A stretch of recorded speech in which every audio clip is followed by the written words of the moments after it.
धनुष रखा हुआ था। धनुष के दर्शन करके राम जी लक्ष्मण जी बालकों को जबरन वापस घरों को भेजकर वापस गुरुजी के पास आए। गुरुजी को प्रणाम किया।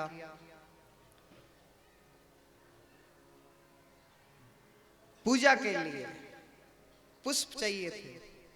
पुष्प लेने के लिए राम जी वाटिका में गए। जो माली वहां पर रखवाली कर रहा था, राम जी ने माली से प्रार्थना की, भैया हमारे गुरु जी का ये जो संध्या का पूजन है, संध्या का भजन है, उसमें पुष्प चाहिए, आपकी आज्ञा हो तो मैं पुष्प ले लूं। देखो राम जी हैं, इस जग के मालिक हैं, लेकिन वो भी पूछ के काम कर रहे हैं। अब तो माली में क्या हिम्मत है, लेकिन फिर भी पूछ के काम कर रहे हैं। शिक्षा है हम लोगों के लिए। हम लोग पूछते नहीं है। क्या है, ले लिया तो क्या हो गया, तो ये हमारे मुंह से निकलता है। राम जी पूछ रहे, भैया आपकी आज्ञा हो तो पुष्प ले लूं? माली ने कहा हाँ हाँ, आप जितने चाहिए उतने ले। इधर क्या हुआ, राम जी और लक्ष्मण जी पुष्प लेने के लिए वाटिका में गए। इधर से सीता जी अपनी सखियों के साथ गौरी पूजन करने के लिए उसी वाटिका की तरफ आ रही है जहां गौरी का गिरिजा का मंदिर बना हुआ है। दोनों भाई वहां पुष्प तोड़ रहे हैं गुरु जी की पूजा के लिए। इधर से वो सखियां सीता जी को लेकर आ रही है। एक सखी सीता जी की सखियों से, सीता जी से अलग होकर एक तरफ चली गई। प्रसंग ध्यान से सुनना। एक सखी सबसे अलग होकर एक तरफ चली गई। उसने जाकर देखा कि राम जी और लक्ष्मण जी दोनों अपने हाथों से फूल तोड़ रहे हैं। सखी तो टकटकी लगाकर राम जी के दर्शन करने लग गई, देखने लग गई। ज्यों ही भाई ये ज्ञान हुआ, दौड़ी दौड़ी गई सखियों के पास, सीता जी के पास, और जाकर कहा, अरे सुनो सुनो, कल जो घूम रहे थे ना जनकपुरी में, नगरी में जो घूम रहे थे ना, वो दोनों भाई इसी वाटिका में, इसी बगीचे में फूल तोड़ने के लिए आए हुए हैं। सखी बड़े सुंदर है, एक बार देख लेना चाहिए। हमारे घर में भी कोई वस्तु होती है ना, बोले खा लो खा लो, क्योंकि खाने लायक है इसलिए खा लो। पी लो क्योंकि पीने लायक है इसलिए पी लो। ओढ़ लो क्योंकि ओढ़ने लायक है इसलिए ओढ़ लो। तो भैया जाके दर्शन कर लो, क्यों? क्योंकि ये दर्शन करने लायक है। देखने की चीज को देखना चाहिए, देखने लायक हो उसको देखना चाहिए। ये देखने लायक है, चलो एक बार जाके दर्शन कर ले। सीता जी आ रही है, सीता जी के पाँव में वो घुंघरू बंधे हुए, रुंझुन रुंझुन की आवाज आ रही है। तो राम जी ने वो पौधे की डाली को एक तरफ करके सीता जी को देखा। अब लक्ष्मण जी को कह रहे हैं, लक्ष्मण ये जो आ रही है ना, ये वही सीता है, वही जानकी है जो जनक की बेटी है, और धनुष यज्ञ इसी के लिए रखा हुआ। अब छोटा भाई है, छोटे भाई के सामने महिमा करते हुए राम जी को थोड़ी शर्म भी आ रही है। राम जी सीता जी को देखकर बड़े हर्षित हुए। इधर से सीता जी सखियों के साथ राम जी के सामने आई। ज्यों ही सीता जी ने राम जी को देखा, सीता जी ने अपनी आंखें बंद कर ली। सीता जी ने तो आंखें इसलिए बंद की थी कि जो सामने दिख रहा है वो हकीकत में ध्यान में दिखता है कि नहीं दिखता है। लेकिन बाकी की सखियों ने सोचा कि सीता जी ने आंखें बंद कर ली। एक सखी ने कहा, अरे सीता क्या आंखें बंद कर रखी है, आंखें खोल, ध्यान तो बाद में भी कर लेना, अभी मौका है देखने के लिए, हमारे सामने खड़ा, इनको देख, जी भर के देख। सीता जी ने आंखें खोली। सीता जी ने राम जी को देखा। ज्यों ही राम जी को देखा और वो पुरानी प्रीति याद आ गई। ये राम सीता और कोई नहीं, राम जी विष्णु भगवान के अवतार हैं और सीता जी लक्ष्मी के अवतार हैं। अपने पुरानी प्रीति को दोनों ने याद कर लिया। दोनों को स्मरण आ गया कि प्रभु देखो आज वापिस यहाँ आके मिले हैं। अब कोई इस बात को जानता नहीं है। सीता जी के भी मन में आया। सीता जी ने मन ही मन अपने आप को भगवान को सौंप दिया। फिर जो ही पिताजी का प्रण याद आया कि मेरे पिताजी ने यह शर्त रखी है, जो धनुष को तोड़ेगा उसका ही विवाह मेरे साथ होगा। और वापस दुखी हो गई। तो दूसरी सखियों ने देख लिया कि सीता जी को चिंता हो रही है। तो एक सखी बोली, चलो चलो जल्दी चलो, गौरी पूजन करना है, देखो जल्दी चलो, पूजन के लिए लेट हो रहा है, देरी हो रही है, जल्दी चलो।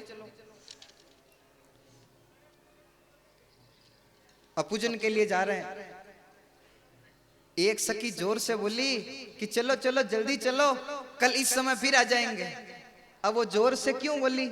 जोर से इसलिए बोली कि ये आवाज राम जी को भी सुनाई देवे और राम जी भी कल इस समय यहाँ पे आ जाए। चलो चलो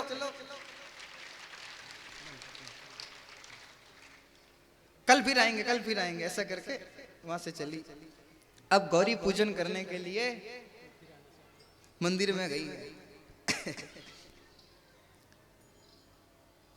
जय जय गिरिवर राज किशोरी, जय जय गिरिवर राज किशोरी, जय जय गिरिवर राज किशोरी, जय जय गिरिवर राज किशोरी, जय महेश मुख चंद चकोरी, जय महेश मुख चंद चकोरी, जय जय गिरिवर राज किशोरी, जय जय गिरिवर राज किशोरी, जय गजबदन सडानन माता, जय गजबदन सडानन माता,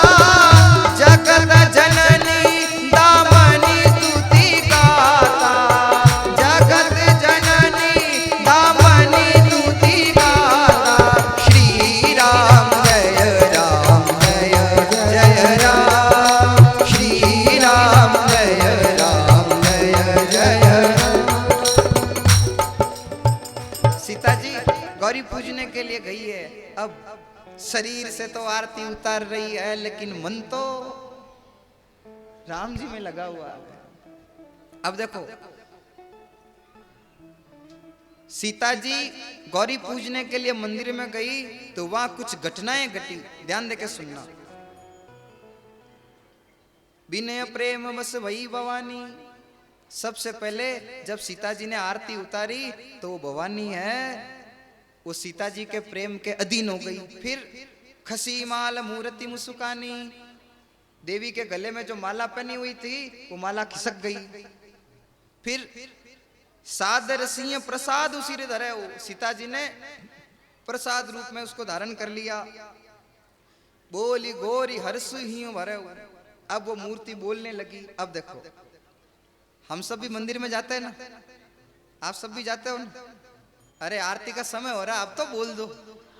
मंदिर में जाते हो या मंदिर सुनने पड़े रहते हैं? मंदिर में जाते हो, खाली माता बहने जाती है, भाई लोगों के हड़ताल है क्या? आप लोग मंदिर में नहीं जाते? मंदिर में जाते हो, मंदिर में जाते हो, आरती भी करते हो, माला भी चढ़ाते हो, लेकिन ऐसा कभी हमारे साथ नहीं होता है।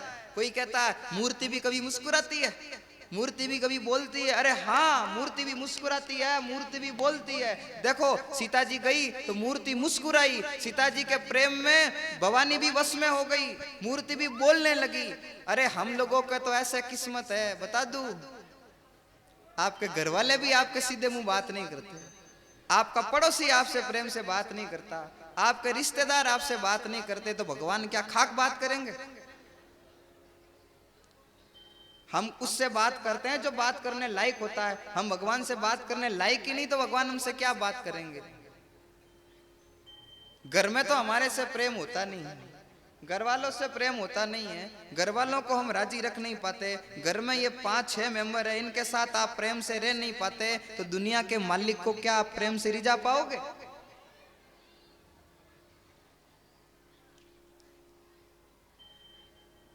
याद रखें, घर में तो लड़ाई करते हैं, घर में खटपट करते हैं, घर वालों को गालियां निकालते हैं, बुरा भला बोलते हैं, फिर मंदिर में जाकर हे खाटू श्याम जी आप बेड़ा पार कर देना। खाटू श्याम जी भी बोलते, देखो कितना होशियार है, घर वालों को गालियां निकाल के आया है और यहाँ आकर आरती उतार रहा है। वो भी राजी नहीं होंगे, वो भी राजी नहीं होंगे। भगवान प्रेम से राजी होते हैं, लेकिन ये जरूरी नहीं है कि प्रेम खाली भगवान से ही जो। ये नहीं कह रहे हैं कि दुनिया वालों से प्रेम करो, ये कह रहे हैं कि आपका व्यवहार प्रेमी पने का व्यवहार होना चाहिए, आपके व्यवहार में प्रेम झलकना चाहिए। और व्यावहारिक प्रेम किसी एक से नहीं होता, व्यावहारिक प्रेम किसी एक से नहीं होता। जैसे जो गाड़ी की लाइट होती है ना, ऐसा नहीं है कि उत्तर दिशा की तरफ लाइट होगी तो पीली होगी, पूर्व दिशा की तरफ होगी तो लाल होगी, वो लाइट सब तरफ एक जैसी होती है। तो वैसे ही हमारे अंदर भी ये लाइट हो जाए कि व्यावहारिक प्रेम प्रकट हो जाए, तो सबके साथ एक जैसा प्रेम होगा, तब हमारे प्रेम से भगवान राजी होंगे। अब सीता की पूजा अर्चना से देवी राजी हुई। अब देवी कहने लगी, सीता चिंता मत करो, तुम्हारी मनोकामना पूर्ण होगी। जिसमें तुम्हारा मन लग गया है वही तुमको पति रूप में मिलेगा।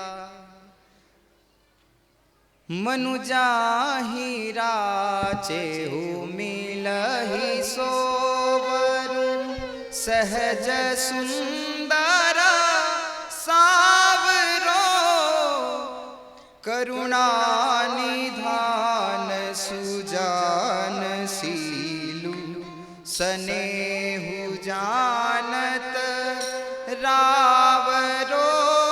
एहि बात गौरी असीस सुनि सिय सहित हिय, हरसी अली तुलसी भवानी, पूजी पुनि पुनि मुदित मन मंदिर चली। ये आप लोग जो श्री राम स्तुति में ये 4 लाइनें बोलते हैं ना, ये 4 लाइनें भवानी ने अपने मुंह से कही है। मनु जाहि राचेउ मिलहि सोवरु, आपका मन जिसमें रम गया है, मिले ही सोवरु, वही आपको वर रूप में मिलेगा। सहज सुंदर सांवरो, जो सहज है, सुंदर है, सांवरा है। करुणा निदान सुजान सीलु, स्नेहु जानत रावरो, जो करुणा निदान है, सुजान है, सील स्नेह और गुणों की खान है। यही बात गोरी असीस सुनिसी, असीस कहते हैं आशीर्वाद को। इस प्रकार का आशीर्वाद सुनकर, यही बात गोरी असीस सुनिसी, मन में बड़ा हर्ष का अनुभव हुआ। ऐसा आशीर्वाद पाकर मन में आनंद हुआ। तुलसी भवानी पूज पुनि पुनि मुदित मन मंदिर चली। इस प्रकार पूजा करके सीता अपनी सखियों के साथ वापिस राजभवन को जा रही है। जानि गोरी अनुकूल सियहि हर सुन जाय कही, मंजुल मंगल मूल बाम अंग फरकन लगे। अब घर जा रही है, लेकिन देवी की, भवानी की वो जो आशीर्वाद की वाणी थी उसको सुनकर वाम अंग फरकन लगे, दाहिना भाग फड़कने लगा। ऐसी मान्यता है, कुछ कोई लोग मानते हैं, कोई लोग नहीं मानते हैं। ये कई बार हमारे ये आंखों में ना फरकन शुरू हो जाती है, तो कई लोग तो ये शक्कर का दाना चिपकाते हैं, कई लोग वो झाड़ू का वो तोड़ के वो चिपकाते हैं। स्त्रियों का वाम अंग जब फड़कता है शुभदायक होता है।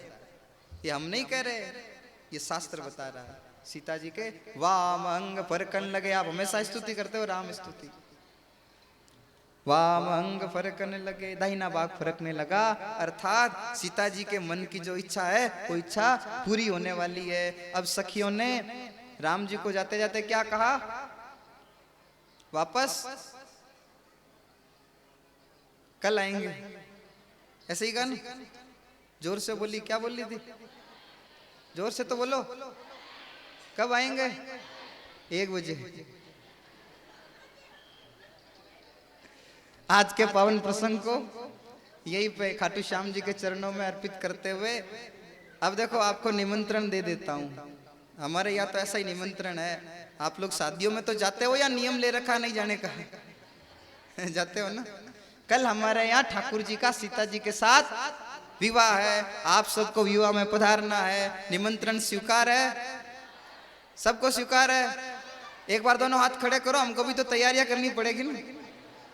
अब खाली आपको ही नहीं आना है, जो दूर के होते हैं वो तो आपका नाम लिख के भेजते हैं, और जो आपके ज्यादा पास में होते हैं ना वो क्या लिख